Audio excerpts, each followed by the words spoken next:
এখানে আপনি দেখতে পাচ্ছেন একটা অটোক্যাডের ফ্লোর প্ল্যান। এখানে আমি যদি এটাকে আমি জুম করতে চাই, কোনো এরিয়া যদি আমি জুম করে দেখতে চাই, সাপোজ আমি যে কারের যে সেকশনটা এই জায়গা যদি আমি জুম করতে চাই, আমাকে জাস্ট স্ক্রোল যেটা আছে মাউসে ওইটা আপনি যদি সামনের দিকে নেন তাহলে এটা জুম ইন হবে, আর বাইরের দিকে নিলে এটা জুম আউট হবে।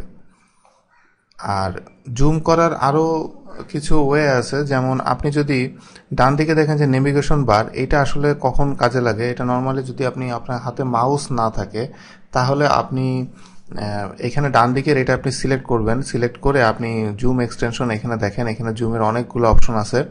এটার মাধ্যমে সিলেক্ট করে সেই যেখানে আপনার মাউস নাই যে আপনি সেখানে আপনি এই জুমটা ইউজ করতে পারেন।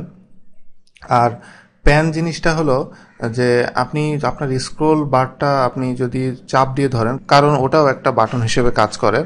তো আমি যদি সাপোজ ওইটাতে আমি চাপ দিয়ে ধরি তাহলে দেখুন এটা প্যান হিসেবে অটোমেটিকলি প্যানের ভিতরে যে প্যান হিসেবে এটা কাজ করছে। আমি প্যান হিসেবে আমি যদি আমার কাছে মাউস না থাকে তাহলে সেক্ষেত্রে আমি প্যান হিসেবে ডান দিকে নেভিগেশন বারে যে প্যানে ক্লিক করে আমি এই প্যানটা ইউজ করতে পারবো। আমি যদি বের হতে চাই রাইট বাটন ক্লিক করে এক্সিট দিলে বের হতে পারবেন, অথবা আপনি জুমে গেলে বা অন্যান্য অপশন যেতে চাইলে এখানে অপশনগুলো আছে। তো আমি এখানে এক্সিট দিয়ে এটা আমি বের হয়ে গেলাম। এখন এখানে দেখুন আমি কিচেন এরিয়াটাকে আমি একটু জুম করলাম।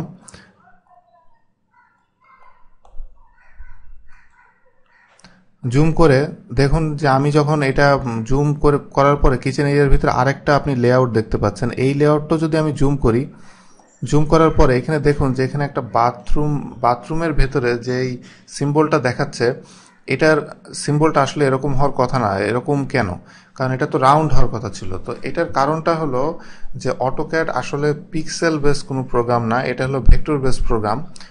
মানে এটা ম্যাথমেটিক্যাল ক্যালকুলেশন করে। আপনি জুম ইন জুম আউট যখন করবেন সে অটোমেটিকলি ম্যাথমেটিক্যাল ক্যালকুলেশন করে অলওয়েজ আপনাকে সেম জিনিসটাই দেখাবে, কিন্তু এখানে আপনাকে কিন্তু সেটা দেখাচ্ছে না। তো এটা আপনি দেখবেন কিভাবে? এটা দেখতে হলে আপনাকে যেটা করতে হবে, রিজেন মানে রিজেনারেট বলা হয় সংক্ষেপে, এটা রিজেন কমান্ড আছে। রিজেন কমান্ডটা আপনি যদি এই যে কমান্ডে যে আমি যদি REGEN রিজেনটা আমি যদি দেই তাহলে দেখেন এটা রাউন্ড হয়ে গেছে।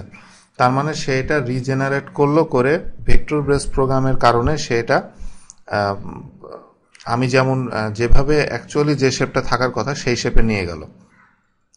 এরপরে আমি যদি আবার জুম আউট করি, জুম আউট করার পরে এবার আমি যদি স্ক্রোল বারটা আমি চাপ দিয়ে ধরে আমি ডানে বামে প্যান করতে চাই, দেখুন যে আমি যখন প্যান করছি তখন কিন্তু মনে হচ্ছে যেন একটা দেয়ালের ভিতরে এটা আটকে আছে, এটা ডানে বামে কোনো দিকে যাচ্ছে না। তো এটার কারণটা হলো আপনি যখন একটা রিজেনারেট করবেন তখন অটোক্যাড একটা নির্দিষ্ট এরিয়া পর্যন্ত সে এটা রিজেনারেট করে। এটা হলো আপনার কম্পিউটারের মেমোরি সে অপটিমাইজ করে, মানে চেষ্টা করে যত কম ইউজ করা যায় এটার জন্য সে একটা নির্দিষ্ট এরিয়ার ভিতরে এটা রিজেনারেট করে। এখন আপনি এখানে যে যতটুকু দেখতে পাচ্ছেন এই অবস্থায় আপনি যদি আবার রিজেনারেট করতে চান, আমাদেরকে রিজেনারেটের জন্য বারবার রিজেন লেখার দরকার নাই। এটার শর্টকাট একটা ওয়ে আছে, সেটা হলো RE লিখে আমি যদি এন্টার দিই, এবার আমি যদি প্যান করি দেখুন এটা আরো বড় এরিয়ার ভিতরে রিজেনারেট হয়ে গেছে। এটা ডিপেন্ড করবে যে আপনি জুম ইন করে আপনি রিজেনারেট করছেন নাকি জুম আউট করে রিজেনারেট করছেন, এটার উপরে মেনলি এটা কি ডিপেন্ড করে।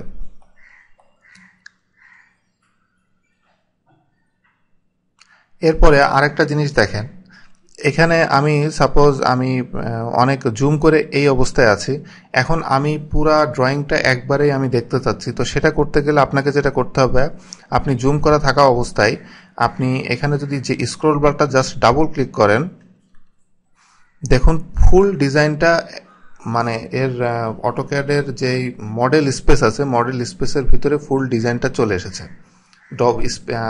আবারও বলছি, স্ক্রল বারে আপনি ডবল ক্লিক করলে এটা আপনি খুব সহজেই পেয়ে যাবেন।